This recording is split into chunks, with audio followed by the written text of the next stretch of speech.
नवी मुंबईमध्ये गरिबांसाठीची घरं लाटण्याचा प्रयत्न हा काही बिल्डरनी अधिकाऱ्यांच्या संगनमताने केलेला आहे. हा विषय मागच्या अधिवेशनामध्ये मी उपस्थित केला होता.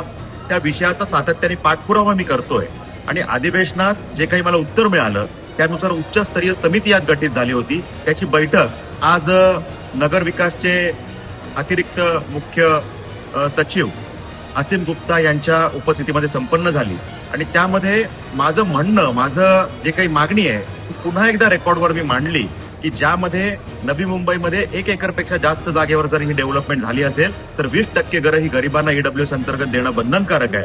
पण 11 विकासकांनी 791हून जास्त घरं ही गरिबांना दिलीच नाहीत. त्यामध्ये काही जणांनी सीसी घेताना त्यामध्ये ईडब्ल्यूएसच्या घरांचा उल्लेख होता, पण अधिकाऱ्यांची संगनमत करून नंतर मात्र ती सीसी बदलली गेली आणि त्यातून तो क्लॉज वगळला गेला.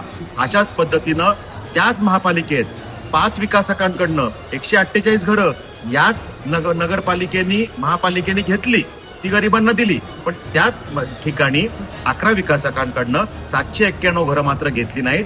असे 2-2 नियम सोयीनुसार अधिकारी कसे लावू शकतात आणि कशा पद्धतीनं हे 11 जण काय त्यांचे त्या अधिकाऱ्यांचे जावई आहेत का, अशा प्रकारचा एक प्रश्न यात तयार झालेला आहे. कशाबद्दल ही सूट दिली? ही घरं चांगल्या लोकेशनला आमच्या गरीब बांधवांना मिळू शकली असती. त्यामुळे मी मागणी केलेली आहे की यामध्ये घोटाळा आहे हे संगनमत करून झालेलं आहे. त्यामुळे या सगळ्या गरीब नागरिकांना ही घरं तात्काळ दिली जावी आणि आहे त्या प्रोजेक्टमध्ये दिली जावी. नसेल शक्य तर 1 किलोमीटर रेडियस मध्ये त्यांना ही घरं, गरिबांसाठीची घरं त्या विकासकांकडनं सिडकोनी बांधून घ्यावी आणि त्यांना ही घरं त्या ठिकाणी देण्यात यावी, ही मागणी केलेली आहे.